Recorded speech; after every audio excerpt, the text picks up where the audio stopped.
어머님, 분유에 농약 탔어요. 이제 다 끝내자고요. 푸른 새벽, 며느리가 건넨 젖병에선 달콤한 분유 대신 매캐하고 역한 냄새가 진동했습니다. 저는 놀라 신발도 신지 못한 채 손주를 안고 차디찬 밤거리로 뛰쳐나갔습니다. 내 핏줄의 생명보험금을 노린 악마의 완벽한 연기 앞에 모든 것을 잃고 철저히 고립되었던 밤. 하지만 저는 방구석에서 울고만 있지 않았습니다. 짐승처럼 바닥을 기어서라도 기어이 그 악마의 진짜 얼굴을 낱낱이 까발리기로 결심했으니까요. 오늘의 사연 지금 시작합니다. 사연이 시작하기 전 좋아요와 구독을 눌러주세요. 오늘 하루 행운과 행복이 가득하도록 기원해 드릴게요. 새벽 2시의 거실은 서늘한 공기로 가득했습니다. 목이 타서 물을 마시려고 방문을 조심스럽게 열었습니다. 주방 쪽에서 달그락거리는 유리 마찰음이 들렸습니다. 푸른빛이 도는 주방 조명 아래에 며느리 지윤의 뒷모습이 보였습니다. 지윤이 식탁 위에 젖병을 올려두고 무언가를 섞고 있었습니다. 평소 밤에 아이가 울어도 신경 쓰지 않던 아이가 웬일인가 싶었습니다. 아니 새아가, 이 야밤에 내가 웬일로 분유를 다 타니? 도윤이 우는 소리도 안 들리던데. 제가 천천히 다가가며 물었습니다. 지윤이 어깨를 움찔하더니 천천히 고개를 돌렸습니다. 지윤의 핏기 없는 얼굴에는 아무런 표정이 없었습니다. 어머님, 마침 잘 나오셨네요. 구경이나 하세요. 지윤이 한 손에 젖병을 든 채 제게 다가오며 말했습니다. 허허, 이리 다오. 내가 먹일 테니까 넌 얼른 들어가서 잠이나 마저 자거라. 제가 손을 뻗어 젖병을 받으려 했습니다. 지윤이 젖병을 제 손에 쥐어주며 스산하게 웃었습니다. 젖병을 받아든 순간 코끝을 강하게 찌르는 역한 냄새가 났습니다. 평소에 도윤이가 먹던 달콤하고 고소한 분유 냄새가 아니었습니다. 오래된 창고에서 나는 매캐하고 독한 냄새였습니다. 아이고, 이게 무슨 고약한 냄새냐? 쉰내가 진동을 하네. 분유통에 벌레약이라도 쏟았니? 상한 거 아니냐? 제가 젖병 뚜껑을 열어 코에 가까이 대며 물었습니다. 지윤이 입꼬리를 비틀어 올리며 제 앞으로 바짝 다가왔습니다. 어머님, 그거 상한 거 아니에요. 저기 베란다 구석에 있던 농약 탔어요. 이제 지긋지긋한 거 다 끝내자고요. 저도 죽고 쟤도 죽고 다 죽을 거예요. 지윤이 제 귓가에 차가운 숨을 내뱉으며 속삭였습니다. 순간 심장이 쿵하고 바닥으로 떨어지는 것 같았습니다. 농약이라는 단어가 귓가를 맴돌며 온몸의 피가 차갑게 식었습니다. 뭐시라. 너 지금 미쳤냐? 단단히 돌았구나. 눈에 넣어도 안 아플래 핏덩이 손주 입에다가 농약을 들이밀어. 이 짐승만도 못한 년아. 제가 덜덜 떨리는 손으로 젖병을 바닥에 내동댕이 치며 소리쳤습니다. 젖병이 깨지며 독한 냄새를 풍기는 하얀 액체가 바닥에 쏟아졌습니다. 쉿, 입 닥치고 조용히 하세요. 안방에 그 인간 깨잖아요. 어차피 다 같이 죽으려고 탔으니까 소리 지르지 마시라고요. 지윤이 바닥에 쏟아진 액체를 발로 툭툭 건드리며 대답했습니다. 지윤의 눈빛은 초점을 잃고 번들거렸습니다. 저는 지윤을 밀치고 안방으로 미친 듯이 뛰어들어갔습니다. 어두운 방 안에서 침대 위에 곤히 잠든 도윤이가 보였습니다. 저는 도윤이를 겉사개째로 덥석 안아들었습니다. 어머님, 그 애 놔두고 지금 어딜 도망가시려고요. 당장 이리 내놔요. 같이 끝내자니까요. 지윤이 안방 문을 거칠게 열어젖히며 소리쳤습니다. 저는 도윤이를 품에 꽉 끌어안고 현관을 향해 달렸습니다. 도어락 버튼을 누르는 손가락이 마음대로 움직이지 않았습니다. 겨우 문이 열리자마자 신발도 신지 않고 밖으로 뛰쳐나갔습니다. 맨발에 닿는 차가운 아스팔트 바닥의 촉감이 소름 끼쳤습니다. 아이고, 내 새끼, 도윤아. 할미가 지켜줄게. 무슨 일이 있어도 우리 똥강아지는 할미가 살릴 거다. 무서워하지 마라. 제가 잠에서 깨어 칭얼거리는 도윤이의 작은 등을 토닥이며 속삭였습니다. 숨이 턱끝까지 차올라 입에서 단내가 났지만 걸음을 멈출 수 없었습니다. 어두운 골목길을 내달리는 내내 뒤에서 지훈의 발소리가 따라오는 것 같았습니다.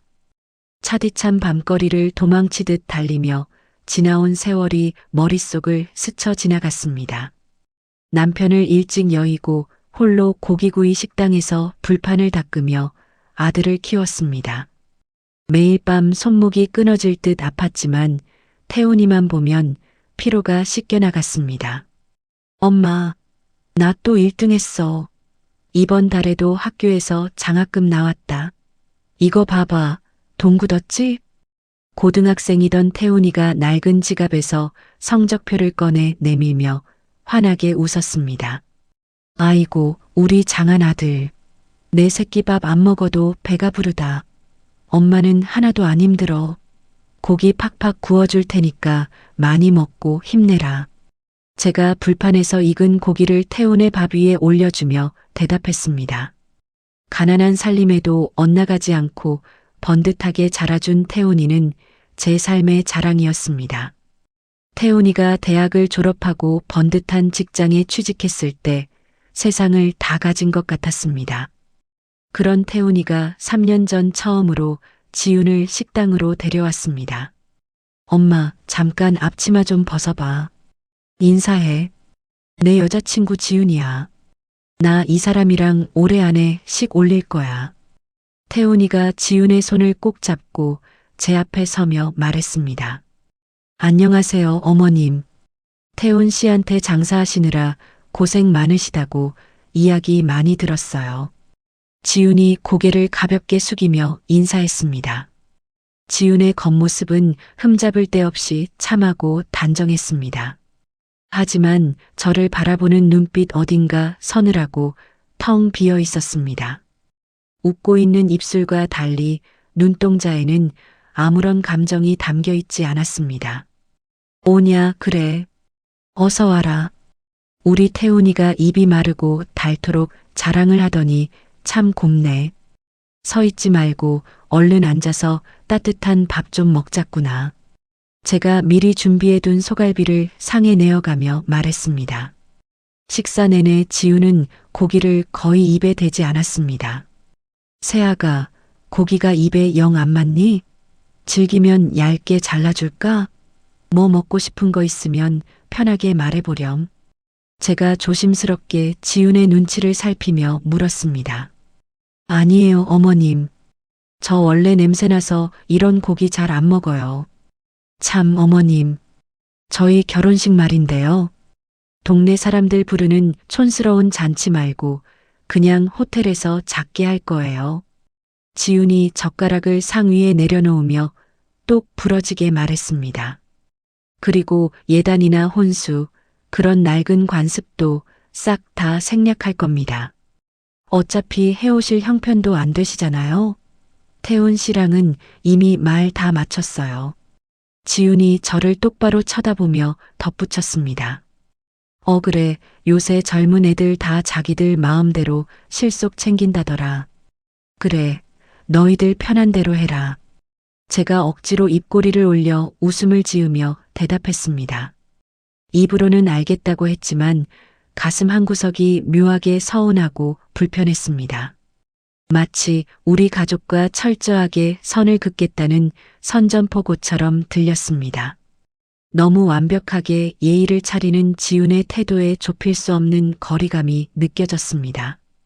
그래도 태훈이가 좋다며 웃는 모습을 보니 반대할 수 없었습니다.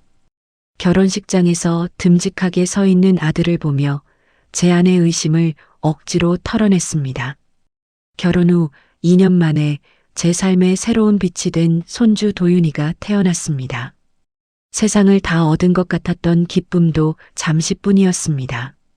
산후조리원에 면회를 갔을 때 결혼 전 느꼈던 묘한 위화감이 다시 살아났습니다. 응애, 응애. 신생아실 면회 창 너머로 조그만 도윤이가 얼굴이 붉어지도록 울고 있었습니다. 아이고, 지윤아. 저기 봐라. 우리 도윤이가 숨 넘어가게 우네. 배가 쏙 들어간 게 배가 고픈가 보다. 얼른 안고 젖을 좀 물리든지 분유를 먹여야 안 쓰겄냐. 제가 창문에서 눈을 떼지 못하고 지윤의 등을 두드리며 말했습니다. 아, 짜증나게 진짜. 비싼 돈 주고 조리원 왔는데 간호사들이 알아서 밥 먹이겠죠. 저 애 낳느라 뼈마디가 쑤시니까 방에 가서 누워 있을 거예요. 어머님이 보시든가요. 지윤이 신경질적으로 귀를 틀어막으며 차갑게 대답했습니다. 자신의 핏줄이 악을 쓰며 우는데도 미동조차 하지 않는 모습에 등골이 서늘했습니다. 그날 이후 지윤은 산후우울증을 핑계로 도윤이를 완전히 방치했습니다. 밤낮 없이 우는 아이의 기저귀를 갈고 우유를 먹이는 건 퇴근한 태훈의 몫이었습니다. 어느 날 늦은 밤 태훈이가 초췌한 몰골로 제 집 현관문을 두드렸습니다. 엄마 아직 안 자고 있었어? 엄마, 나 진짜 죽을 것 같아. 미쳐버릴 것 같아. 태훈이가 퀭한 눈으로 거실 바닥에 털썩 주저앉으며 말했습니다. 아이고 세상에. 태훈아, 내 꼴이 이게 뭐냐? 얼굴에 뼈만 남았네. 도대체 무슨 일인데 이 야밤에 혼자 와서 이래? 밥은 챙겨 먹고 다니는 거냐? 제가 태훈의 창백한 얼굴을 두 손으로 감싸주며 물었습니다. 지윤이가 산후우울증이랍시고 애를 아예 쳐다보지도 않아. 도윤이가 옆에서 넘어갈 듯이 우는데 귀 틀어막고 방구석에만 박혀 있다고. 태훈이가 바닥을 치며 굵은 눈물을 뚝뚝 흘렸습니다. 내가 아침에 출근하면 핏덩이 혼자 거실에서 하루 종일 울어. 기저귀 발진이 나서 애 엉덩이가 다 짓물렀다니까? 엄마, 제발 나 좀 살려줘. 우리 집에 들어와서 도윤이 밥 좀 챙겨주면 안 돼? 태훈이가 제 무릎을 끌어안고 어린아이처럼 소리내어 울었습니다. 이러다가 나도 말라 죽고 우리 세 식구 다 굶어 죽게 생겼어. 엄마 나 한 번만 살려줘, 제발. 아들의 처절한 애원에 제 억장이 무너져 내렸습니다. 아이고, 내 새끼야 알았다. 그만 울어라. 내 피 같은 손주가 굶어 죽게 생겼는데 가게가 대수냐. 엄마가 내일 당장 식당 문 닫고 보따리 싸서 들어갈 테니까 걱정 마라. 제가 태훈의 젖은 머리를 쓰다듬으며 눈물을 삼키고 대답했습니다. 다음 날 저는 평생을 바쳐 일하던 식당을 정리하고 태훈의 집으로 들어갔습니다. 무거운 가방을 들고 현관문을 열었을 때 마주쳤던 지윤의 표정을 아직도 잊을 수 없습니다. 마치 귀찮은 손님이 온 것처럼 저를 위아래로 훑어보던 무관심하고 차가운 눈빛이었습니다. 그때는 전혀 알지 못했습니다. 핏덩이 손주를 구하기 위해 제가 끔찍한 지옥불 한가운데로 걸어 들어갔다는 사실을 말입니다. 과거의 기억을 떨쳐내며 가쁜 숨을 몰아쉬고 발걸음을 더욱 빨리 했습니다. 품에 안긴 도윤이의 작은 심장 박동이 제 얇은 잠옷 너머로 고스란히 전해졌습니다. 어두운 거리 저 멀리서 붉은빛과 푸른빛을 번갈아 반짝이는 파출소 간판이 눈에 들어왔습니다. 파출소 문을 거칠게 밀치고 들어가며 차가운 바닥에 그대로 주저앉았습니다. 제 품에 안긴 도윤이가 놀랐는지 앙앙 울음을 터뜨렸습니다. 경찰 선생님, 우리 손주 좀 살려주세요. 며느리가 애를 죽이려고 해요. 제가 경찰관의 바지가랑이를 부여잡고 오열하며 소리쳤습니다. 야간 근무를 하던 젊은 경찰관이 깜짝 놀라며 저를 부축해 의자에 앉혔습니다. 할머니, 진정하시고 천천히 말씀해 보세요. 누가 아이를 해치려고 한다고요? 경찰관이 따뜻한 물을 종이컵에 담아 제 손에 쥐어주며 물었습니다. 며느리가 분유에 농약을 탔어요. 제가 그 독한 냄새를 똑똑히 맡았습니다. 제가 덜덜 떨리는 두 손으로 종이컵을 쥐고 다급하게 대답했습니다. 그때 파출소 자동문이 열리며 며느리 지훈이 헐레벌떡 뛰어들어왔습니다. 지훈의 머리는 헝클어져 있었고 두 눈에는 눈물이 그렁그렁하게 맺혀 있었습니다. 어머님, 여기서 뭐 하시는 거예요? 도윤이는 무사한가요? 지훈이 제품에 있는 도윤이를 향해 두 팔을 뻗으며 서럽게 울먹였습니다. 가까이 오지 마라. 이 무서운 것아. 내가 감히 내 핏줄을 죽이려고 해. 제가 도윤이를 더 깊이 끌어안으며 온몸으로 지훈을 거칠게 밀쳐냈습니다. 경찰관님, 저희 어머니가 요새 치매 증상이 심해지셔서 오해가 있으신 것 같아요. 지훈이 억울하고 불쌍한 표정을 지으며 경찰관에게 고개를 숙여 인사했습니다. 방금 전에도 상한 우유 냄새를 맡으시고는 농약이라고 소리를 지르셨어요. 지훈이 손등으로 눈물을 닦아내며 거짓말을 천연덕스럽게 내뱉었습니다. 그러고는 젖병을 바닥에 던져 깨뜨리시고 애만 안고 무작정 밖으로 뛰쳐나가셨어요. 지훈의 뻔뻔한 연기에 저는 기가 막혀 당장 말문이 막혔습니다. 아닙니다. 경찰 선생님, 저 여자 말이 다 거짓말이에요. 제가 분명히 농약이라고 듣고 냄새도 맡았습니다. 제가 자리에서 벌떡 일어나며 억울함에 가슴을 쾅쾅 쳤습니다. 파출소 문이 다시 열리고 아들 태훈이 숨을 헐떡이며 뛰어들어왔습니다. 엄마, 이게 대체 무슨 난리야? 새벽에 애를 데리고 여기까지 왜 온 거야? 태훈이 미간을 잔뜩 찌푸린 채 제 어깨를 강하게 붙잡았습니다. 태훈아, 지훈이가 애 분유에 농약을 탔다. 저 여자가 너랑 나까지 다 죽인다고 했어. 제가 태훈의 팔을 매달리듯 붙잡고 눈물을 쏟아내며 호소했습니다. 여보, 어머니 모시고 빨리 큰 병원부터 가봐야 할 것 같아. 증상이 더 심해지셨어. 지훈이 태훈의 팔짱을 끼며 안타까운 목소리로 귓가에 속삭였습니다. 엄마, 제발 억지 좀 부리지 마. 지훈이가 상한 우유 버리려던 걸 엄마가 착각한 거잖아. 태훈이 저를 답답하고 창피하다는 듯 쳐다보며 목소리를 높였습니다. 내가 어떻게 그걸 착각하니? 독한 농약 냄새가 코를 찔렀다니까. 제가 발을 동동 구르며 태훈의 가슴을 때렸습니다. 저희가 방금 집에 다녀왔는데 그냥 바닥에 상한 우유가 쏟아져 있을 뿐이었습니다. 태훈의 집으로 출동했던 다른 경찰관이 파출소로 들어오며 보고했습니다. 할머니, 우유가 오래돼서 썩은 냄새를 농약으로 단단히 오해하신 모양입니다. 경찰관이 안타깝다는 듯 저를 바라보며 조용히 타일렀습니다. 지훈이 찰나의 순간에 재빨리 현장을 치우고 다른 상한 우유를 뿌려놓은 것이 분명했습니다. 아닙니다.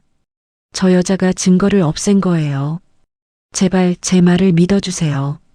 제가 파출소 바닥에 무릎을 꿇고 엎드려 통곡했지만 아무도 제 말을 들어주지 않았습니다. 태훈이 강제로 제품에서 도윤이를 빼앗아 지훈에게 안겼습니다.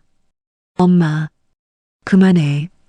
엄마가 이러니까 산후우울증 앓는 지훈이가 더 힘들어하잖아. 태훈이 저를 몹시 원망스러운 눈빛으로 노려보며 차갑게 내뱉었습니다. 세상에서 유일하게 믿었던 아들마저 저를 미친 사람 취급했습니다.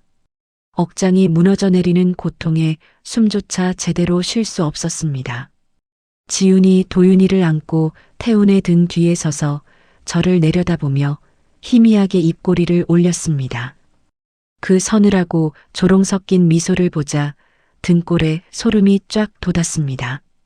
여기서 계속 고집을 부려봤자 아들의 손에 이끌려 정신병원에 갇히게 될 것만 같았습니다. 도윤이를 살리려면 일단 한 발짝 물러서서 때를 기다려야만 했습니다. 저는 피가 나는 입술을 꽉 깨물며 끓어오르는 분노를 목구멍 깊이 억눌렀습니다.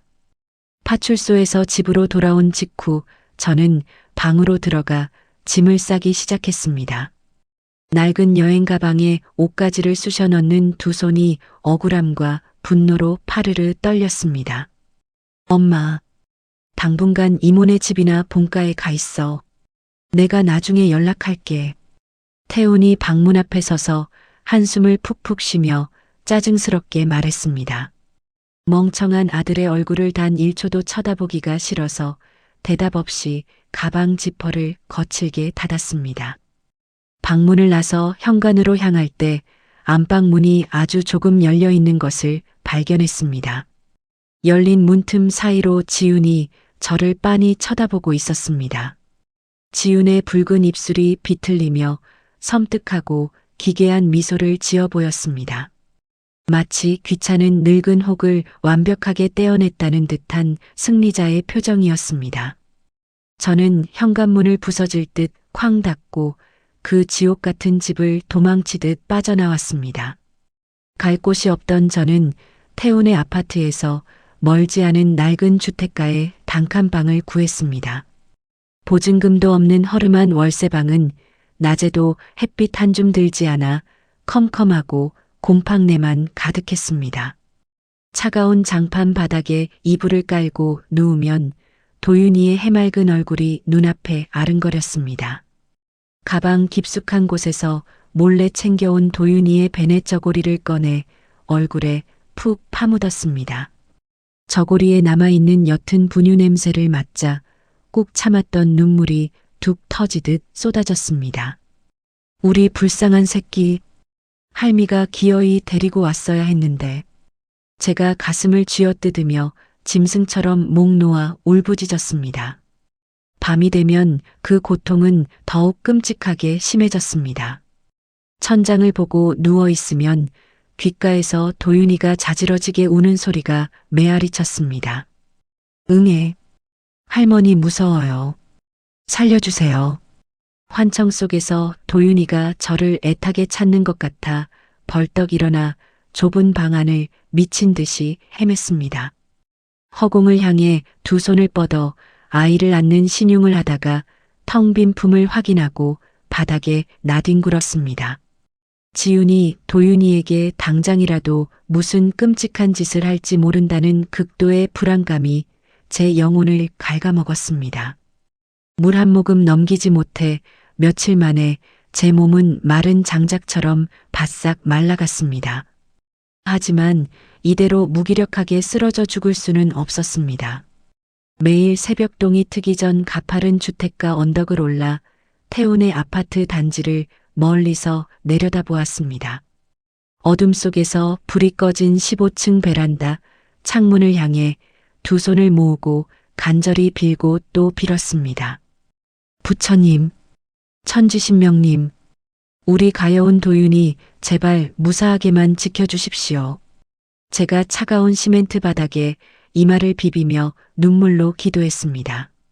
무릎에 멍이 들고 피가 맺히도록 절을 올리며 저 악마 같은 지훈으로부터 손주를 구출해 내겠다고 다짐했습니다. 저를 침에 걸린 미친 노인네로 몰아간 지훈의 교활하고 시커먼 속내를 세상에 반드시 밝혀내야만 했습니다. 그렇게 숨죽여 지낸 지 일주일째 되는 날 도저히 불안감을 견딜 수 없어 태훈의 아파트 근처를 서성였습니다. 아파트 단지 안놀이터 벤치에 앉아 아이들이 뛰어노는 모습을 넋나간 사람처럼 멍하니 바라보았습니다. 그때 덜덜거리는 익숙한 유모차 바퀴 소리가 들려 황급히 고개를 돌렸습니다. 고급스러운 검은색 유모차를 밀며 지훈이 놀이터 쪽으로 천천히 걸어오고 있었습니다. 지훈은 화려한 꽃무늬 원피스를 입고 여유롭게 아이스 커피를 마시고 있었습니다. 도윤이는 유모차 안에서 힘없이 축 처진 채 기절한 듯 잠들어 있었습니다. 손주의 창백한 얼굴을 가까이서 확인하고 싶은 마음에 저도 모르게 자리에서 벌떡 일어났습니다. 지훈이 벤치에 선 저를 발견하고는 걸음을 멈추고 픽 웃음을 터뜨렸습니다. 지훈이 유모차 방향을 틀어 제가 서 있는 벤치 쪽으로 다가왔습니다. 저는 도망치지 않고 주먹을 꽉 쥔 채 지훈을 매섭게 노려보았습니다. 어머님, 꼴이 그게 뭐예요? 동네 길거리 노숙자인 줄 알았네요. 지훈이 제 흐트러진 머리와 구겨진 옷차림을 위아래로 훑어보며 비아냥거렸습니다. 우리 도윤이 얼굴 한 번만 보자. 애한테 도대체 무슨 짓을 한 거냐? 제가 유모차 안으로 다가가려 손을 뻗자 지훈이 유모차를 뒤로 획 끌어당겼습니다. 가까이 오지 마세요. 치매 걸린 미친 노인네가 애한테 해코지한다고 경찰 부르기 전에요. 지훈이 싸늘하고 매서운 목소리로 경고하며 주변 사람들의 눈치를 살폈습니다. 놀이터에 있던 다른 젊은 엄마들이 우리 쪽을 힐끔거리며 수군거리기 시작했습니다. 내 인연. 내가 내 새끼 우유에 독을 탄 걸 내가 똑똑히 봤어. 제가 억눌렀던 분노를 참지 못하고 터뜨리며 지훈의 얼굴을 향해 삿대질을 했습니다. 지훈이 제 앞으로 바짝 다가와 고개를 푹 숙이고 제 귓가에 입술을 달싹였습니다. 어머님, 정말 노인네 치매 검사부터 받아보셔야겠어요. 지훈이 뱀이 따리를 트는 듯한 기분 나쁜 목소리로 속삭였습니다. 어머님이 밖에서 아무리 떠들어봤자 다들 치매 걸린 노인네 헛소리라고 생각해요. 지훈이 제 귀에 대고 킥킥거리며 조롱 섞인 웃음을 쏟아냈습니다. 도윤이 걱정은 마세요. 어차피 저 핏덩이는 오래 살지도 못할 테니까요. 지훈의 그 잔인한 마지막 말에 제 이성의 끈이 툭 하고 완전히 끊어졌습니다. 온몸의 피가 거꾸로 솟구치며 시야가 시뻘겋게 물들었습니다. 이 악마 같은 년. 내가 그러고도 천벌을 피할 줄 아느냐. 제가 짐승처럼 울부짖으며 지훈의 머리채를 향해 두 손을 뻗어 돌진했습니다. 지훈이 재빨리 뒤로 물러서며 과장된 몸짓으로 귀가 찢어질 듯 비명을 질렀습니다. 아, 살려주세요. 이 할머니가 저를 때리려고 해요. 지훈이 흙바닥에 털썩 주저앉아 엉엉 우는 척 완벽한 연기를 시작했습니다. 주변에 있던 사람들이 깜짝 놀라 우르르 달려와 저를 거칠게 뜯어말렸습니다. 할머니, 젊은 애 엄마한테 도대체 왜 이러세요? 경찰 부를까요? 한 젊은 여자가 저를 강하게 밀치며 바닥에 앉은 지훈을 부축했습니다. 지훈은 사람들의 등 뒤에 숨어 눈물을 훔치는 척하며 저를 향해 혀를 날름 내밀고 비웃었습니다. 저는 바닥에 비참하게 나동그라진 채로 그 끔찍하고 교활한 미소를 똑똑히 목격했습니다. 당장이라도 달려가 그 얇은 목을 졸라버리고 싶은 사리가 맹렬하게 솟구쳤습니다. 하지만 여기서 제가 폭력을 쓰거나 경찰에 다시 끌려가면 영영 도윤이를 볼 수 없게 될 것이 자명했습니다. 저는 시멘트 바닥을 긁으며 헐떡이는 숨을 깊게 고르고 억지로 무거운 몸을 일으켰습니다. 그래, 어디 한번 끝까지 해보자. 내가 죽기 전에는 절대 내 새끼 내 손에 못 내어준다. 제가 무릎에 묻은 흙을 거칠게 털어내며 지훈의 두 눈을 똑바로 보고 또렷하게 선전포고를 했습니다. 지훈의 뻔뻔한 얼굴에서 잠시 조롱 섞인 웃음이 사라지고 서늘한 긴장감이 스쳐 지나갔습니다. 저는 뒤도 돌아보지 않고 꼿꼿한 자세로 당당하게 놀이터를 빠져나왔습니다. 등 뒤에서 저를 욕하며 수군거리는 소리가 들렸지만 더 이상 조금도 두렵지 않았습니다. 무슨 일이 있어도 내 핏줄은 내 손으로 지키겠다는 독한 결심이 뼛속까지 단단하게 차올랐습니다. 이제 방구석에서 슬퍼하고 절망할 시간 따위는 사치일 뿐이었습니다. 그 악마의 숨통을 확실하게 조일 결정적인 증거를 반드시 찾아내야만 했습니다. 놀이터 사건 이후 저는 컴컴한 단칸방에 틀어박혀 물 한 모금 마시지 않았습니다. 지훈의 비웃음이 귓가에 맴돌아 밤마다 가슴을 치며 뜬 눈으로 밤을 새웠습니다. 사흘 내내 아무것도 먹지 못해 기력이 다 빠진 채로 차가운 장판 위에 웅크려 누워 있었습니다. 이대로 굶어 죽는다면 도윤이를 영영 구할 수 없다는 생각에 억지로 몸을 일으키려 했습니다. 하지만 뼈만 남은 팔다리는 제 마음대로 움직여주지 않았습니다. 그때 녹슨 철문을 두드리는 묵직하고 단호한 소리가 들렸습니다. 계십니까? 서부경찰서 여성 청소년과 김 형사라고 합니다. 문 밖에서 낮고 단단한 남자의 목소리가 들려왔습니다.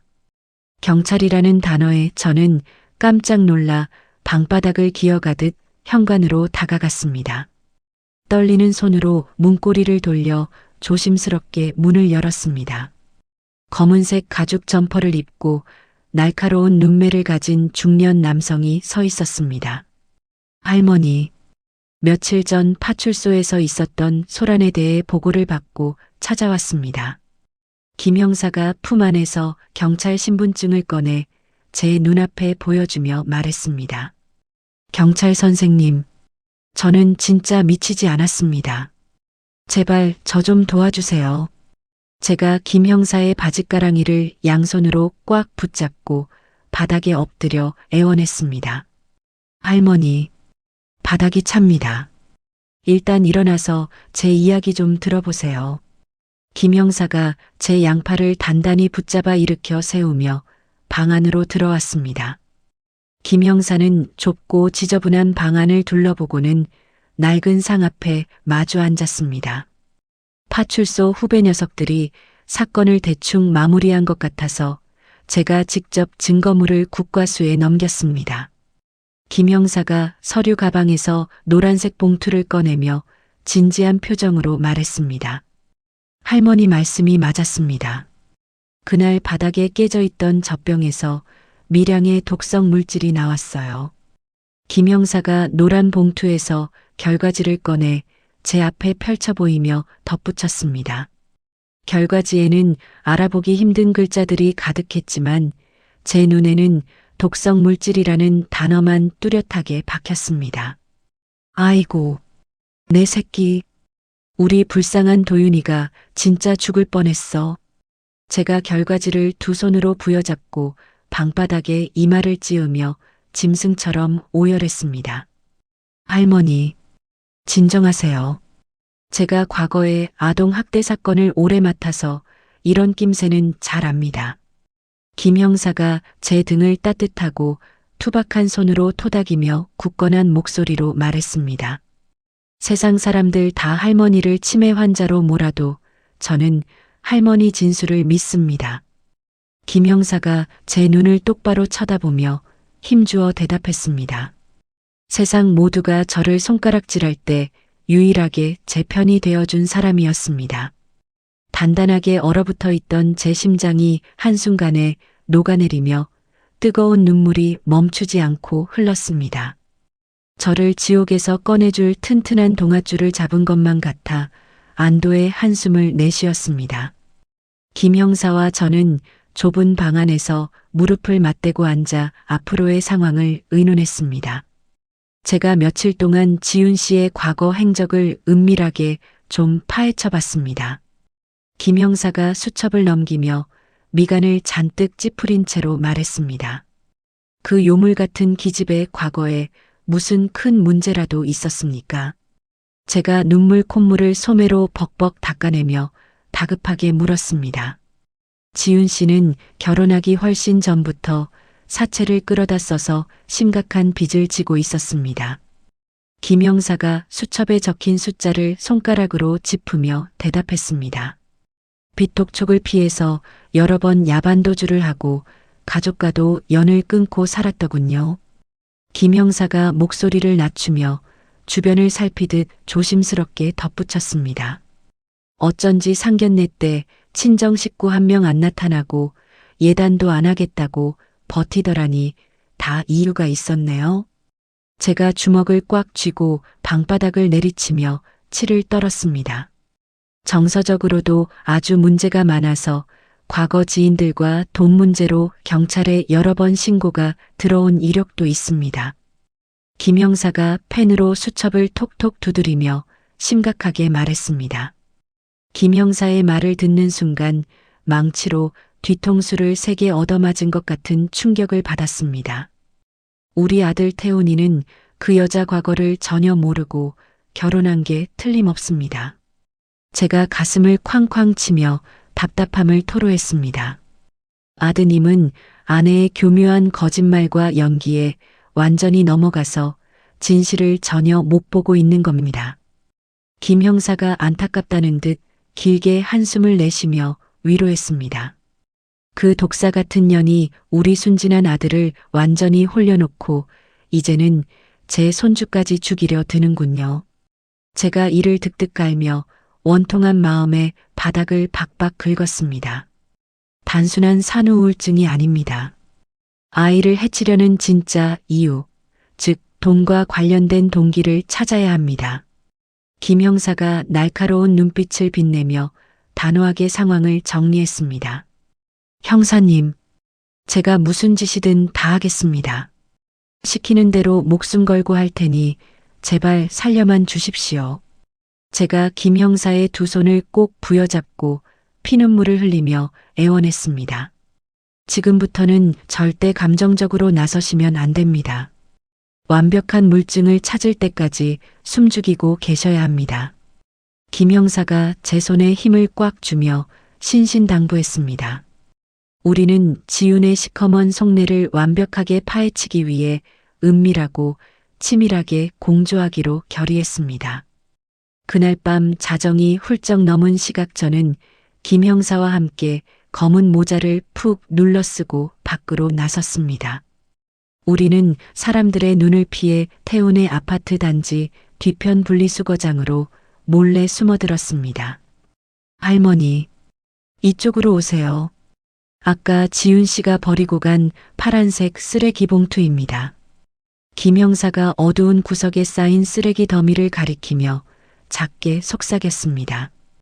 우리는 더러운 바닥에 주저앉아 악취가 진동하는 쓰레기 봉투를 맨손으로 찢어마구 파헤쳤습니다.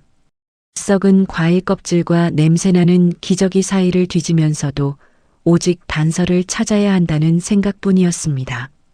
형사님, 여기 이것 좀 확인해 보세요. 무슨 안내서 같은데 다 찢어져 있습니다. 제가 기저귀 뭉치 아래에 깔려있던 구겨진 종이 조각들을 모아 쥐고 다급히 불렀습니다. 김 형사가 작은 손전등을 켜서 제가 쥔 종이 조각들을 밝게 비췄습니다. 이건 어린이 생명보험 가입 안내서군요. 최근에 발급받은 흔적이 있습니다.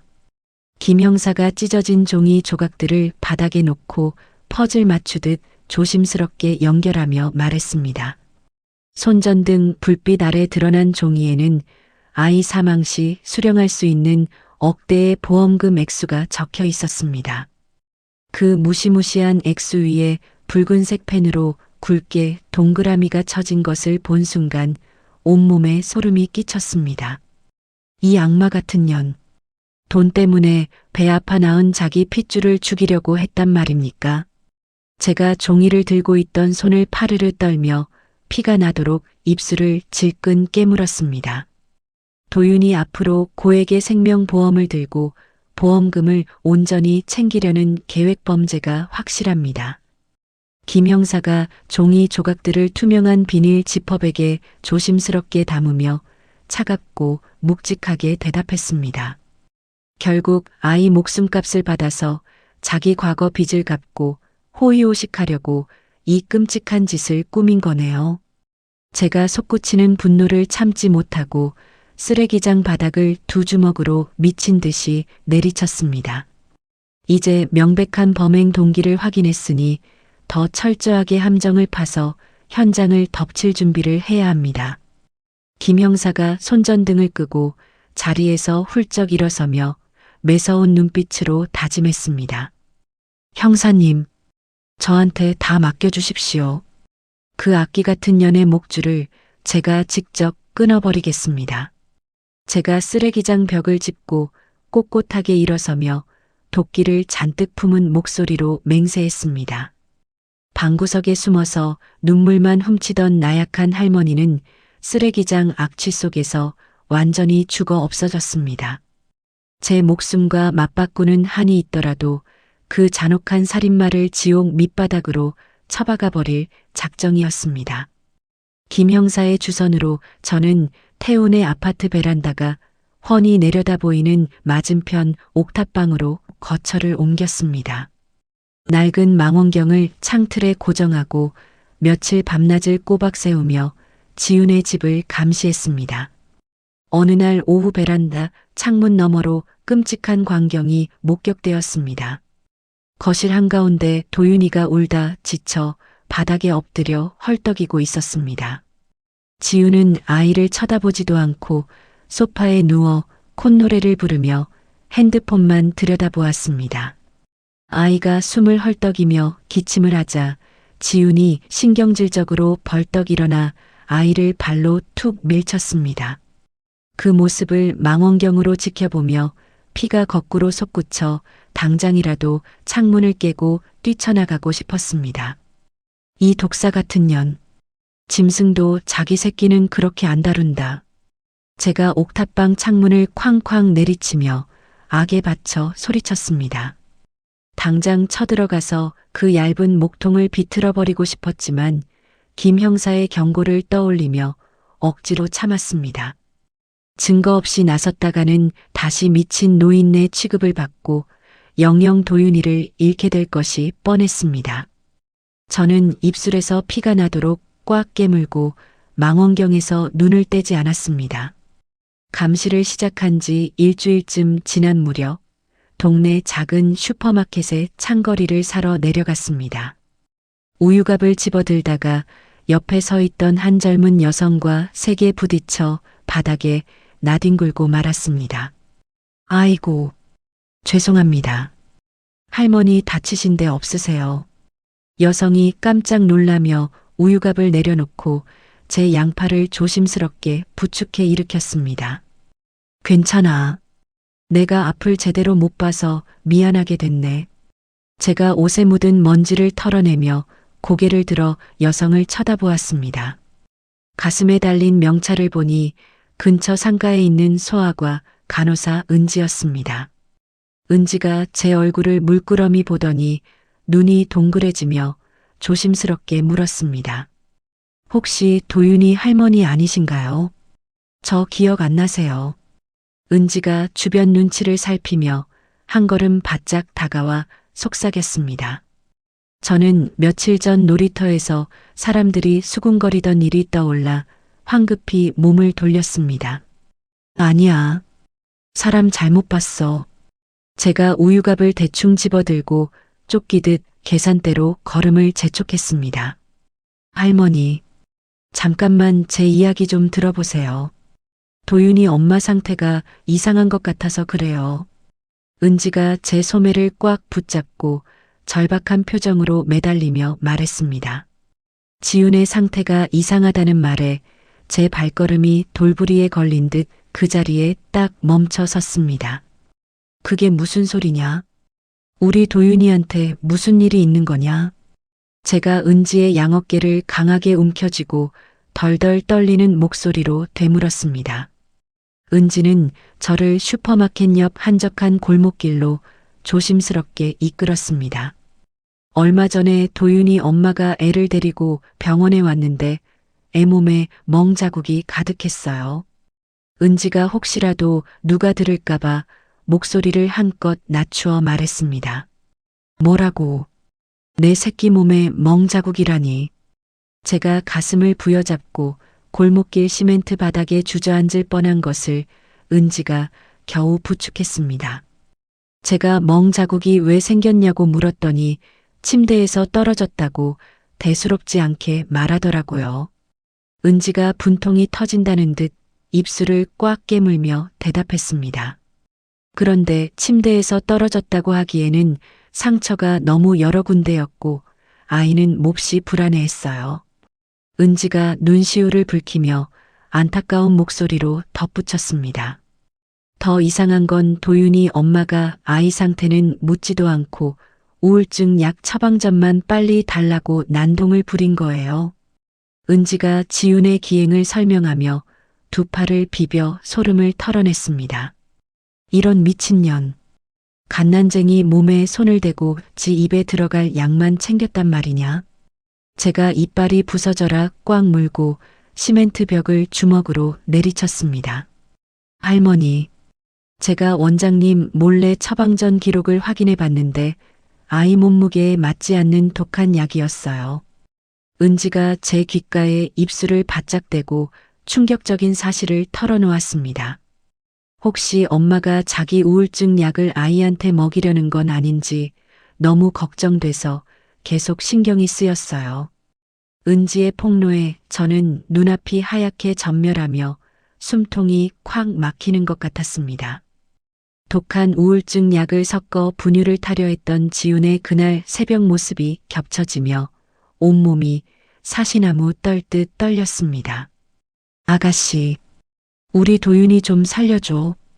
그 여자가 내 새끼 생명 보험금 타먹으려고 진짜로 애를 죽이려 해.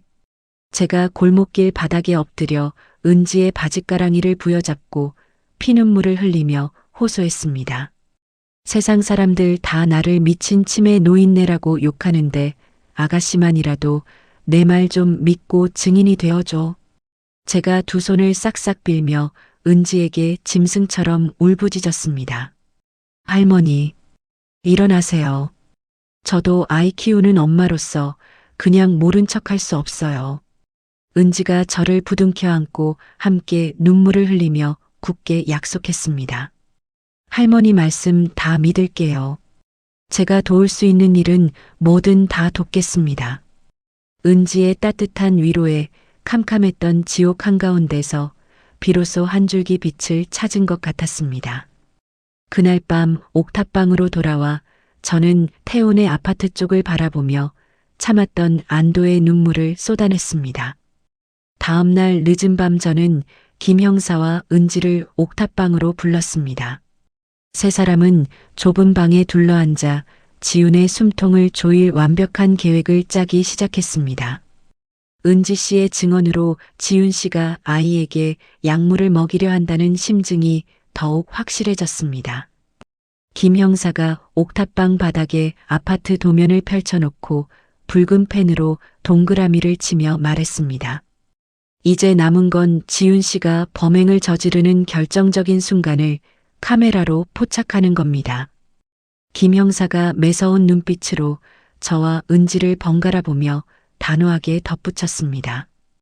형사님, 태훈이가 출근할 때 현관 도어락 비밀번호를 누르는 걸 망원경으로 다 외워뒀습니다. 제가 낡은 수첩을 꺼내 삐뚤빼뚤하게 적어둔 숫자들을 보여주며 자신 있게 말했습니다. 좋습니다. 할머니, 그럼 지훈 씨가 집을 비운 틈을 타서 거실과 주방 쪽에 초소형 카메라를 설치하겠습니다. 김 형사가 가방에서 새끼 손톱만 한 카메라 렌즈들을 꺼내 상위에 올려놓았습니다. 할머니, 저는 내일 병원에서 점심시간에 지훈 씨한테 전화해서 시간을 좀 끌어볼게요. 은지가 주먹을 불끈 쥐며 용기 있게 제안했습니다. 다들 너무 고마워. 이 늙은이 혼자였다면 엄두도 못 냈을 일이야. 제가 두 사람의 손을 번갈아 꼭 쥐며 가슴 깊이 차오르는 고마움을 전했습니다. 우리는 마치 한 몸처럼 움직여 지훈이 아이를 데리고 집 앞 마트에 간 사이 몰래 태훈의 집으로 들어갔습니다. 김 형사는 거실 시계와 주방 찬장 구석에 초소형 카메라를 귀신같이 설치했습니다. 심장이 쿵쾅거려 입 밖으로 튀어나올 것 같았지만 제 손주를 구한다는 생각에 이를 악물고 버텼습니다. 설치를 마치고 무사히 옥탑방으로 돌아왔을 때 다리에 힘이 풀려 그 자리에 털썩 주저앉았습니다. 노트북 화면에 태훈의 집 거실과 주방이 환하게 나타나자 가슴이 벅차올랐습니다. 할머니, 이제 도간에 든 쥐입니다. 지훈 씨가 무슨 짓을 하든 이 카메라가 다 잡아낼 겁니다. 김 형사가 제 어깨를 단단하게 두드리며 승리를 다짐했습니다. 저는 모니터 화면을 어루만지며 며칠 전 슈퍼마켓에서 샀던 도윤이의 작은 곰 인형을 가슴에 품었습니다. 도윤아, 할미가 곧 갈게. 이제 조금만 참아라. 제가 화면 속 텅 빈 거실을 향해 속삭이며 굳은 결의를 다졌습니다. 차가운 옥탑방이었지만 김 형사와 은지라는 든든한 조력자 덕분에 제 마음에는 뜨거운 희망의 불꽃이 타오르고 있었습니다. 카메라를 설치하고 사흘째 되던 날 점심 무렵이었습니다. 노트북 화면 속 지훈이 부스스한 얼굴로 주방에 나타났습니다. 지훈은 싱크대 앞에 서서 찬장을 열더니 구석에서 하얀색 알약통을 꺼냈습니다. 망원경을 통해 본 지훈의 손에는 작은 절구와 방망이가 들려 있었습니다. 지훈이 알약 몇 개를 절구에 넣고 무표정한 얼굴로 빻기 시작했습니다. 가루가 된 약을 도윤이의 이유식 그릇에 붓고 숟가락으로 휘휘 저었습니다. 화면을 지켜보던 제 온몸의 피가 차갑게 식으며 심장이 덜컥 내려앉았습니다. 형사님, 당장 출발하세요. 저 미친년이 지금 애밥에 약을 섞었습니다. 제가 덜덜 떨리는 손으로 김 형사에게 전화를 걸어 다급하게 소리쳤습니다. 전화를 끊자마자 저는 옥탑방 문을 박차고 뛰쳐나갔습니다. 계단을 어떻게 내려왔는지, 아파트 현관을 어떻게 통과했는지 기억조차 나지 않습니다. 머릿속에는 오직 도윤이를 살려야 한다는 단 하나의 생각뿐이었습니다. 엘리베이터가 고장나 15층까지 계단을 미친 듯이 기어 올라갔습니다. 숨이 턱끝까지 차올라 폐가 찢어질 것 같았지만 다리를 멈출 수 없었습니다. 태훈의 집 현관문 앞에 도착해 덜덜 떨리는 손가락으로 비밀번호를 쾅쾅 내리찍었습니다. 문이 열리자마자 짐승처럼 울부짖으며 거실로 뛰어들어갔습니다. 지훈이 이유식이 담긴 숟가락을 도윤이의 입으로 막 밀어 넣으려는 찰나였습니다. 안 돼.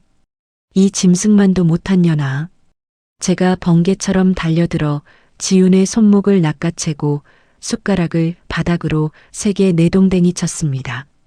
이유식 그릇이 산산조각 나며 하얀 알약 가루가 섞인 죽이 바닥에 흩뿌려졌습니다. 어머님, 미치셨어요. 남의 집에 허락도 없이 들어와서 무슨 행패예요. 지훈이 놀란 토끼 눈을 하고 제 가슴을 강하게 밀쳐냈습니다.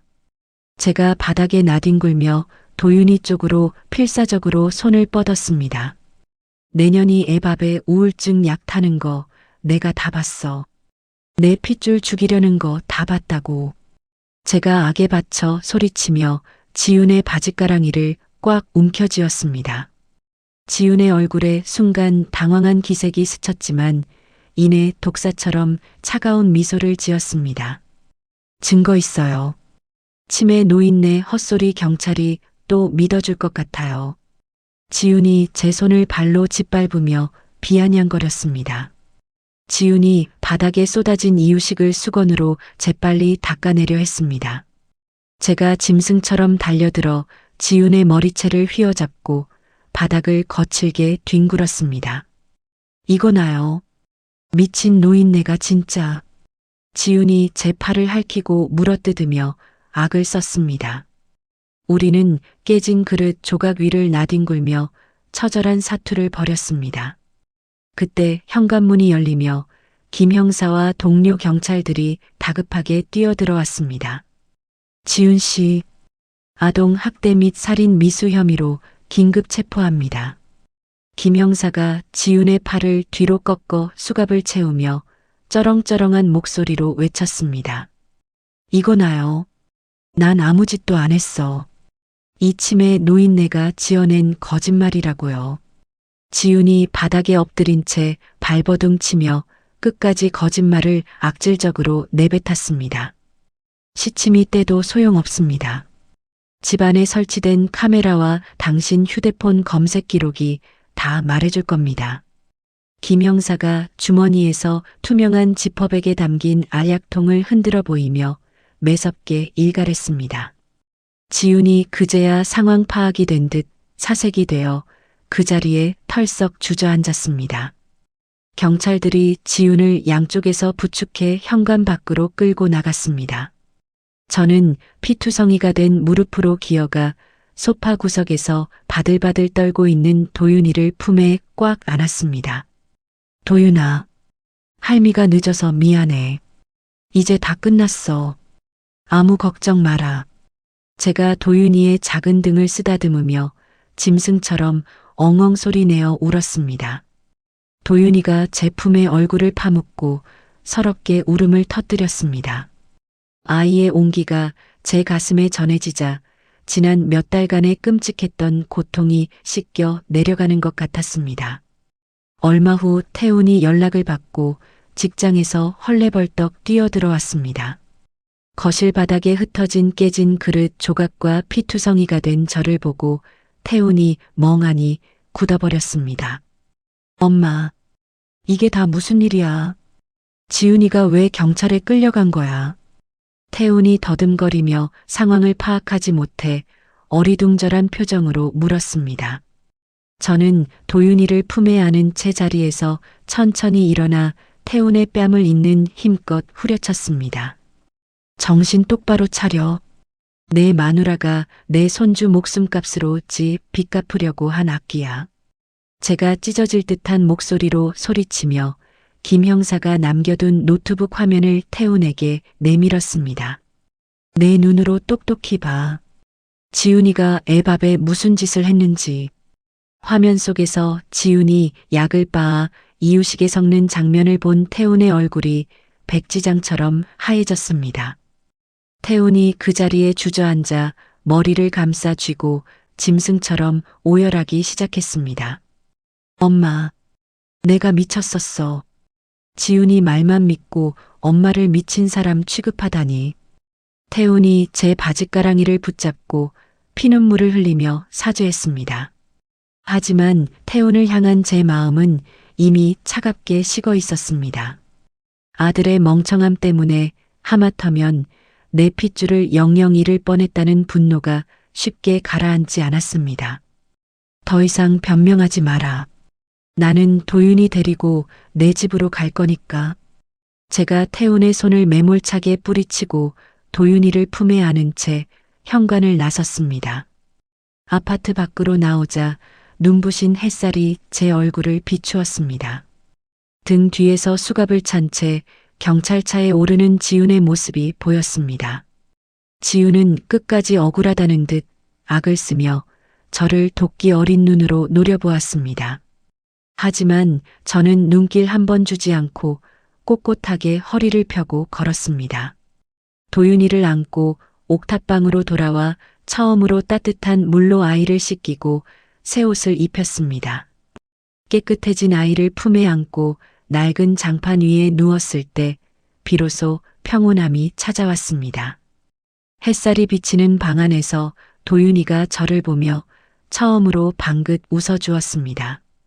그 천사 같은 미소를 보자 꽉 막혔던 가슴이 뻥 뚫리며 벅찬 카타르시스가 밀려왔습니다. 내가 내 새끼를 지켜냈다는 뿌듯함과 안도감이 온몸을 감쌌습니다. 세상 무서울 것 없었던 억척스러운 할머니의 사랑이 결국 악마를 이겼습니다. 이 좁고 허름한 옥탑방이 이제는 세상에서 가장 안전하고 따뜻한 우리만의 보금자리가 되었습니다. 평화는 오래가지 않았습니다. 도윤이를 재우고 젖병을 삼고 있을 때 옥탑방 문이 부서질 듯 흔들렸습니다. 문을 열자 화려한 옷을 입은 중년 남녀와 양복 차림의 남자가 서 있었습니다. 결혼식 상견례조차 나타나지 않았던 지훈의 부모였습니다. 사돈, 이런 좁은 데서 고생이 많으시네요. 지훈의 엄마가 방 안을 훑어보며 코를 막고 비아냥거리듯 말했습니다. 딸 자식 교육을 어떻게 시켰길래 이 사달을 만듭니까? 제가 문틀을 꽉 붙잡고 차갑게 노려보며 쏘아붙였습니다. 다 키운 자식이 한 일을 우리 보고 어쩌란 말입니까? 이거 받고 고소 취하하세요. 지훈의 아빠가 두툼한 돈 봉투를 꺼내 제 발밑에 툭 던졌습니다. 당신들 돈 다발로 우리 도윤이 목숨값을 흥정하려는 겁니까? 제가 발밑에 떨어진 돈 봉투를 멀리 걷어차며 소리쳤습니다. 할머니, 지훈 씨는 극심한 산후 우울증으로 이성을 잃은 심신미약 상태였습니다. 옆에 서 있던 변호사가 안경을 밀어 올리며 차갑게 끼어들었습니다. 오히려 할머니가 남편분 돌아가시고 오랫동안 우울증 약을 드신 기록이 있더군요. 변호사가 제 과거 병원 진료 기록 서류를 흔들어 보이며 덧붙였습니다. 그게 지금 이 끔찍한 살인 미수와 무슨 상관이 있단 말입니까? 제가 억울함에 휩싸여 가슴을 쾅쾅 쳤습니다. 할머니의 끔찍한 횡포 때문에 며느리가 미쳐버렸다고 언론에 전부 알릴 겁니다. 변호사가 제 눈을 똑바로 쳐다보며 협박하듯 경고했습니다. 머릿속에 피가 차갑게 식으며 온몸이 사시나무 떨듯 떨렸습니다. 어디서 그런 더러운 입을 함부로 놀립니까? 당장 내 집에서 꺼지세요. 제가 방구석에 있던 빗자루를 집어들고 세 사람을 밖으로 거칠게 밀어냈습니다. 세 사람이 비웃음을 흘리며 계단을 내려간 후 끓어오르는 분노에 숨을 쉴 수가 없었습니다. 마음을 가라앉히려 쓰레기를 버리러 골목으로 나갔을 때였습니다. 평소 인사를 나누던 동네 이웃들이 저를 보더니 황급히 고개를 돌리며 거리를 두었습니다. 저 할망구가 며느리를 쥐잡듯이 잡아서 젊은 애가 돌았대. 건너편 슈퍼마켓 주인이 턱짓으로 저를 가리키며 다른 사람에게 귓속말로 수군거렸습니다. 텔레비전 방송 보니까 시어머니가 돈 욕심에 며느리를 괴롭혔다고 하더라고. 옆에 있던 여자가 맞장구를 치며 저를 향해 혀를 끌듯 찼습니다. 인터넷과 방송에 제 독단적인 행동으로 며느리가 끔찍한 짓을 저질렀다는 거짓말이 이미 널리 퍼져 있었습니다. 지독한 고립감과 억울함에 목이 메어 제자리에 우두커니 서 있을 수밖에 없었습니다. 며칠 뒤 옥탑방으로 김 형사가 찾아왔습니다. 김 형사의 얼굴은 며칠 밤을 새운 것처럼 흑빛이었고 어깨는 무겁게 처져 있었습니다. 김 형사님, 얼굴이 왜 그렇게 엉망이십니까? 제가 따뜻한 물 한 잔을 건네며 걱정스럽게 물었습니다. 할머니, 지훈 씨 부모가 아주 비싼 변호사들을 잔뜩 고용해서 서장님께 압력을 넣고 있습니다. 김 형사가 물을 단숨에 들이켜고 무거운 한숨을 내쉬며 대답했습니다. 윗선에서 저보고 이 사건에서 당장 손을 떼라고 하루 종일 닥달을 합니다. 김 형사가 분통이 터진다는 듯 주먹으로 낡은 상을 내리쳤습니다. 그럼 우리 도윤이 억울한 일은 누가 밝혀준단 말입니까? 제가 두 손을 모으고 하늘이 무너진 듯 깊게 탄식했습니다. 그때 옥탑방 현관문이 열리며 태훈이가 헐레벌떡 뛰어들어왔습니다. 태훈의 두 눈은 시뻘겋게 충혈되어 있었고 몸을 덜덜 떨며 울고 있었습니다. 엄마, 인터넷 기사 못 봤어. 지훈이가 유치장에서 플라스틱 숟가락으로 손목을 그었대. 태훈이가 다짜고짜 제 어깨를 강하게 흔들며 소리쳤습니다. 그 독한 년이 죽을 용기가 어디 있겠니? 다 사람들의 동정심을 얻으려는 얕은 수작이다. 제가 태훈의 손을 거칠게 뿌리치며 차갑게 쏘아붙였습니다. 엄마는 피도 눈물도 없어. 불쌍한 지훈이가 저러다 진짜 죽으면 어떡할 거야.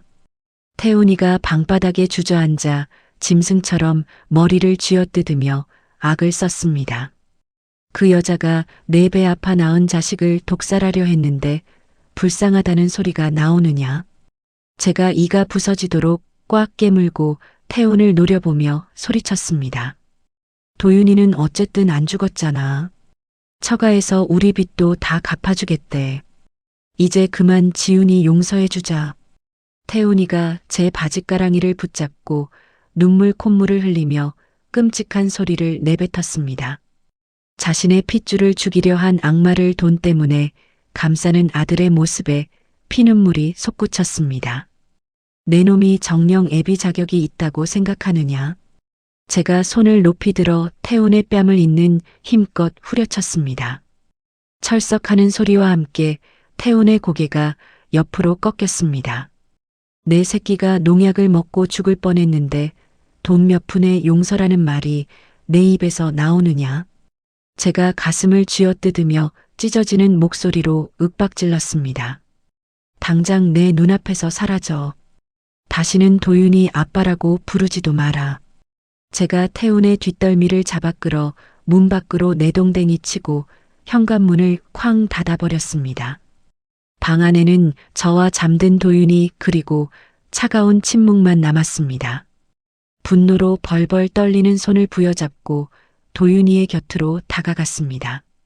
도윤이가 식은땀을 흘리며 뒤척이기에 젖은 옷을 벗기고 수건으로 몸을 닦아주었습니다. 아이의 하얀 배와 허벅지에 검푸른 멍 자국들이 선명하게 남아 있었습니다. 지훈이 사람들의 눈을 피해 꼬집고 때려서 생긴 잔혹한 폭력의 흔적들이었습니다. 그 작은 상처 위로 제 뜨거운 눈물이 뚝뚝 떨어졌습니다. 도윤아, 아프지? 할미가 눈치가 없어서 너무 늦게 알아버렸다. 제가 아이의 멍 자국을 거친 손으로 조심스럽게 어루만지며 숨죽여 울었습니다. 응애. 도윤이가 잠결에 칭얼거리며 제 손가락을 작은 손으로 꽉 움켜쥐었습니다. 그래. 할미가 여기 있다. 아무도 우리 강아지 못 건드리게 목숨 걸고 지켜줄게. 제가 도윤이의 작은 이마에 입을 맞추며 다정하게 속삭였습니다. 돈과 권력으로 똘똘 뭉친 지훈의 친정 식구들이 쳐놓은 거대한 덫에 갇힌 기분이었습니다. 저를 믿어주던 김 형사마저 수사에서 쫓겨나면 도윤이를 빼앗길지도 모른다는 극도의 공포가 밀려왔습니다. 세상 사람들이 저를 며느리 잡아먹은 악독한 시어머니로 매도하는 현실이 너무나 참담했습니다. 만약 법이 돈의 힘에 밀려 저 살인마를 세상 밖으로 다시 풀어준다면 벌어질 일들을 상상했습니다. 지훈이 다시 승리자의 미소를 지으며 도윤이를 낚아채 갈 것이 불보듯 뻔했습니다. 저는 자리에서 조용히 일어나 주방으로 걸어갔습니다. 낡은 싱크대 서랍을 열고 가장 날카로운 식칼의 손잡이를 꽉 쥐었습니다. 세상의 법이 저 악마를 단죄하지 못한다면 내 손으로 직접 그 숨통을 끊어버리겠다. 제가 차가운 쇳덩이를 쓰다듬으며 도끼 어린 목소리로 혼잣말을 씹어뱉었습니다. 어설픈 용서나 타협 따위는 제 인생에 더 이상 존재하지 않았습니다. 칼을 서랍 깊숙한 곳에 숨겨두고 두 주먹을 불끈 쥐었습니다. 김 형사님, 여기서 절대 포기하지 마십시오. 우리 끝까지 저 살인마의 민낯을 다 까발립시다. 제가 전화기를 들어 김 형사에게 피 끓는 결의를 담아 문자 메시지를 보냈습니다. 이대로 앉아서 당하지만은 않겠다는 강력한 투지가 온몸의 혈관을 타고 뜨겁게 흐르기 시작했습니다. 은지가 전해준 지훈의 가짜 진단서를 들고 밤새 단칸방 장판 위를 서성였습니다. 병원을 속여 아이 몸무게에 맞지 않는 독한 약을 처방받은 명백한 기록이었습니다. 동이 트자마자 저는 김 형사가 알려준 사설 데이터 복구업체로 달려갔습니다. 형사님이 부탁하신 대포폰 복구 내역 겨우 다 살려냈습니다. 복구업체 직원이 USB 메모리를 건네며 피곤한 얼굴로 말했습니다. 경찰 수사에서 압수되지 않았던 지훈의 숨겨진 대포폰 2대 분량의 자료였습니다. 김 형사가 경찰 조직의 눈을 피해 목숨을 걸고 빼돌려 복구를 맡긴 것이었습니다. 집으로 돌아와 떨리는 손으로 노트북에 USB를 꽂았습니다. 화면에 수천 개의 문자 메시지와 인터넷 검색 기록이 쏟아져 나왔습니다. 화면을 내리던 중 범행 한 달 전 검색 기록을 보고 헉소리를 내며 숨을 들이켰습니다. 신생아 돌연사 위장 방법, 흔적 안 남는 독극물, 생명보험 수령 기간, 지훈이 치밀하게 아이를 죽이고 돈을 타낼 계획을 세웠던 증거들이었습니다. 심신미약이라는 변호사의 주장을 산산조각 낼 완벽한 계획 범죄의 흔적이었습니다.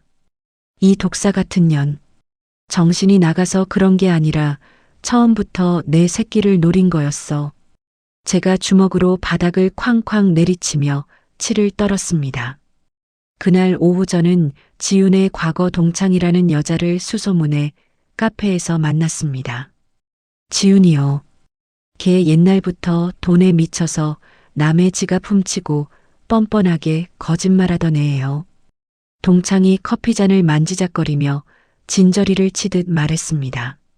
학창 시절에 친구가 키우던 강아지도 시끄럽다고 발로 차서 죽일 뻔한 적도 있었어요. 동창의 입에서 흘러나오는 지훈의 과거는 상상을 초월할 정도로 잔혹했습니다. 제발 우리 불쌍한 손주를 위해서 그 이야기 재판장님 앞에서 증언해 주시면 안 됩니까? 제가 테이블 너머로 동창의 두 손을 꽉 잡고 눈물로 애원했습니다.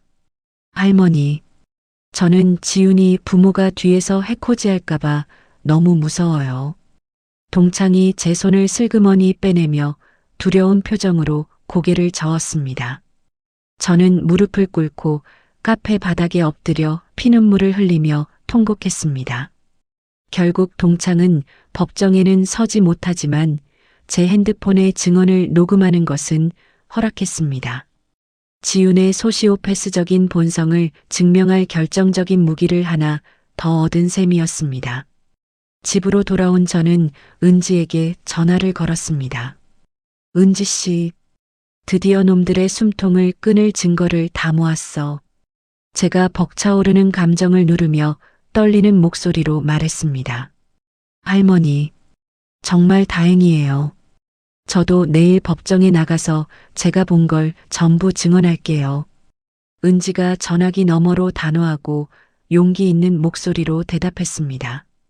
도윤이의 베넷짓을 보며 저는 다시 한번 이를 악물고 전의를 불태웠습니다. 마침내 재판 당일 저는 검은색 정장을 단정하게 입고 법원으로 향했습니다. 법정 문을 열고 들어설 때 다리가 후들거렸지만 꼿꼿하게 허리를 세웠습니다. 방청석 맨 앞줄에 아들 태훈이 고개를 푹 숙인 채 앉아 있었습니다. 태훈은 저와 눈이 마주치자 죄인처럼 황급히 시선을 바닥으로 떨구었습니다. 피고인석에 앉은 지훈은 환자복을 입고 수척한 척 연기를 하고 있었습니다. 제 발걸음 하나하나에 그동안 흘린 피눈물과 도윤이의 상처가 맺혀 있었습니다. 증인석으로 나오셔서 선서해 주시기 바랍니다. 판사의 준엄한 목소리가 법정 안에 묵직하게 울려 퍼졌습니다. 저는 떨리는 손을 들고 또렷한 목소리로 거짓없는 증언을 맹세했습니다. 피고인 측 변호인, 증인에게 신문하십시오.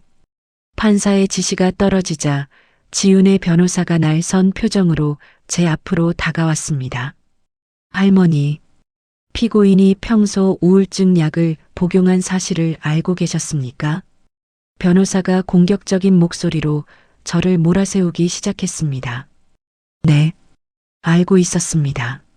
하지만 며느리는 그 약을 아이를 해치는데 쓰려 했습니다. 제가 물러서지 않고 변호사의 눈을 똑바로 응시하며 대답했습니다. 할머니의 과도한 간섭과 억압이 피고인의 우울증을 더 악화시킨 것 아닙니까? 변호사가 목소리를 높이며 제게 모든 책임을 떠넘기려 했습니다. 제가 참견을 해서 며느리가 제 손주 분유에 농약을 타고 목을 졸랐단 말입니까? 제가 억울함에 휩싸여 찢어질 듯한 목소리로 소리쳤습니다. 피고인은 산후우울증으로 인한 심신미약 상태였습니다. 계획적인 범죄가 아닙니다. 변호사가 방청석을 향해 과장된 몸짓을 하며 뻔뻔하게 주장했습니다.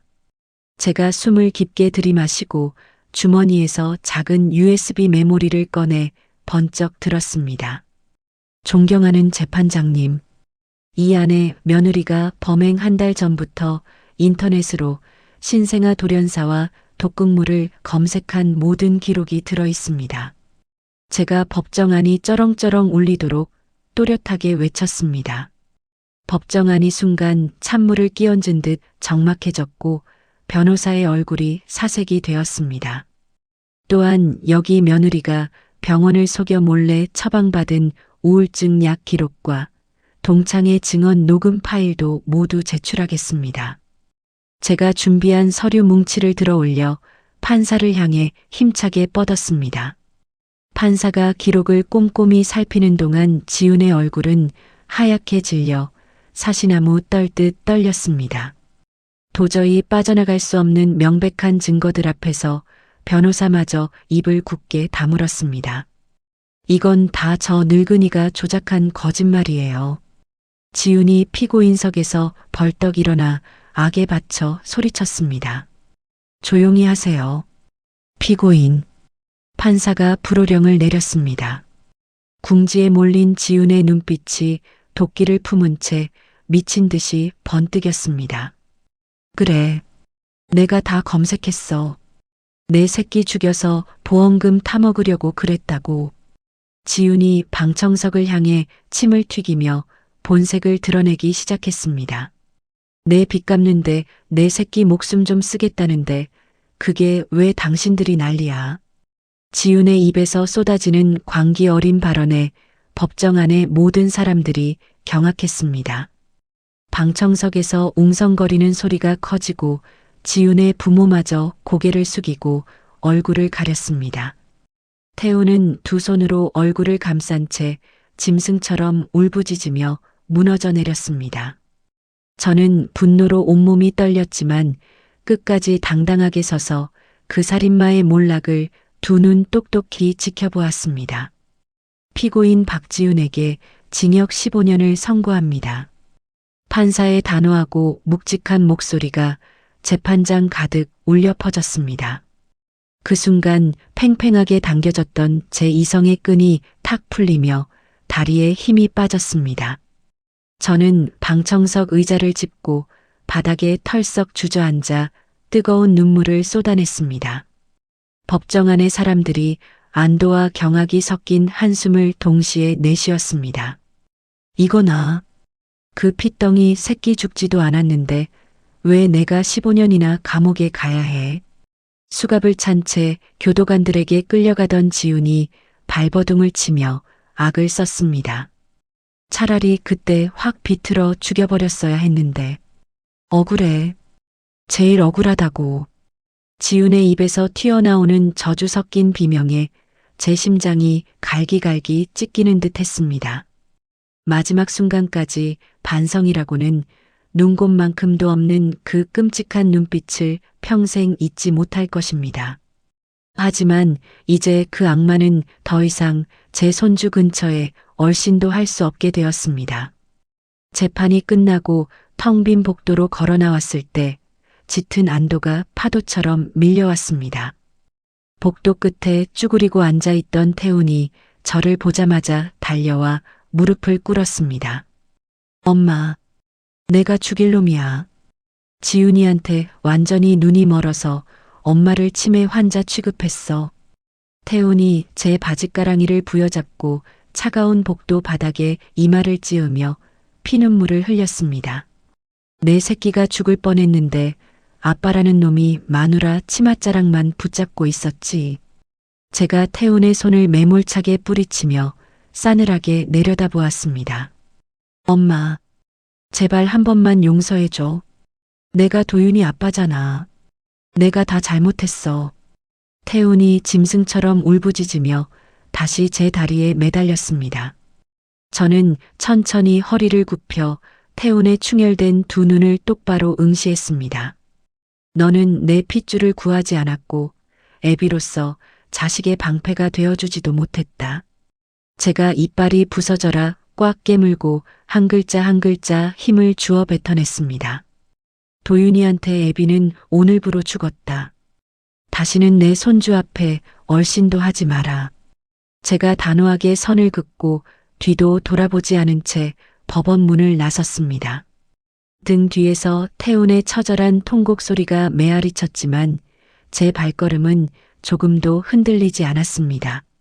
사건이 마무리된 후 저는 며느리를 상대로 친권 박탈 소송과 이혼 소송을 동시에 진행했습니다.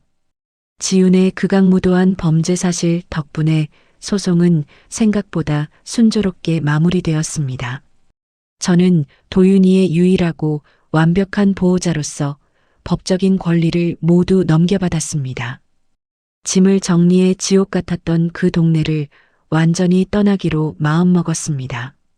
이삿짐을 싸던 날 저를 도와주었던 김 형사와 간호사 은지를 작은 밥집으로 초대했습니다. 형사님, 은지 아가씨. 두 분이 아니었으면 우리 도윤이는 꼼짝없이 죽었을 겁니다. 제가 갓 지은 쌀밥과 고기 반찬을 두 사람의 그릇에 듬뿍 덜어주며 깊이 고개 숙여 인사했습니다. 할머니, 그런 말씀 마세요. 도윤이를 살린 건 할머니의 그 지독하고 강한 사랑입니다. 김 형사가 환하게 웃으며 고기 한 점을 크게 베어 물었습니다. 맞아요. 저라도 제 자식한테 그런 일이 생기면 할머니처럼 싸웠을 거예요. 은지가 눈시울을 붉히며 제 거칠어진 손을 따뜻하게 감싸주었습니다. 그 따뜻한 위로의 말에 지난 몇 달간의 끔찍했던 상처가 봄눈 녹듯 사르르 녹아내렸습니다. 저와 도윤이는 햇살이 따뜻하게 잘 드는 조용한 주택가로 이사했습니다. 태운의 아파트는 처분하여 지훈이 남긴 더러운 빚과 변호사 비용을 청산하는 데 썼습니다. 좁고 답답했던 옥탑방을 벗어나 마당이 있는 작은 집을 얻었을 때 세상을 다 가진 것 같았습니다. 시간이 흘러 도윤이는 어느새 아장아장 걸음마를 떼기 시작했습니다. 따스한 봄 햇살이 내리쬐는 마당에서 도윤이가 작은 고무공을 쫓아 깨르르 웃으며 뛰어다녔습니다. 저는 대청마루에 앉아 그 해맑은 웃음소리를 들으며 따뜻한 차를 마셨습니다. 도윤아, 넘어질라. 천천히 뛰어라. 제가 웃으며 소리치자 도윤이가 뒤뚱거리며 달려와 제 품에 안겼습니다. 아주 작고 여렸던 몸집이 이제는 제법 단단해져 묵직한 온기를 전해주었습니다. 아이의 보드라운 뺨에 얼굴을 부비며 저는 눈을 감고 깊은 숨을 들이마셨습니다. 아무도 믿어주지 않고 미친 치매 노인네 취급을 받던 지옥 같은 시간들이 스쳐 지나갔습니다. 하지만 저는 나약하게 주저앉지 않고 억척스럽게 싸워 내 핏줄을 기어이 지켜냈습니다. 세상의 잘난 법이나 알량한 권력 따위가 이 아이를 살린 것이 아니었습니다. 가진 것 없고 못 배운 늙은 할미의 투박하고 독한 내리사랑이 이 작은 생명을 살려낸 기적이었습니다. 이제 이 작고 따뜻한 집에는 거짓과 위선, 끔찍한 탐욕 따위는 침범할 수 없습니다. 오직 서로를 끔찍이 아끼고 사랑하는 저와 도윤이 단둘만의 진정한 가족만이 존재할 뿐입니다. 거실 창문 너머로 불어오는 따스한 봄바람이 제 흰머리를 다정하게 쓰다듬고 지나갔습니다. 되돌아보면 정말 아찔하고 끔찍했던 시간들이었습니다. 세상 모두가 저를 미쳤다고 손가락질하며 벼랑 끝으로 몰아세웠을 때 모든 것을 놓아버리고 싶은 순간도 참 많았습니다. 하지만 제 품에서 숨쉬는 가엾은 작은 생명을 보며 이 악물고 다시 일어설 수 있었습니다. 할미라는 자리가 가진 투박한 내리사랑은 세상의 어떤 교활한 악이나 돈의 권력보다도 훨씬 단단하고 위대하다는 것을 뼈저리게 깨달았습니다. 비록 한 핏줄이었던 아들과는 매몰차게 연을 끊게 되었지만 내 손주를 살려냈으니 저는 조금도 후회하지 않습니다. 이제 저희 두 식구는 지난날의 아픈 상처를 훌훌 털어내고 볕이 잘 드는 앞마당에서 소박하지만 진짜 평온한 일상을 누리며 살아가려 합니다. 제 억척스럽고 독했던 사연을 들어주신 여러분의 삶에도 늘 따뜻한 빛이 스며들기를 바랍니다.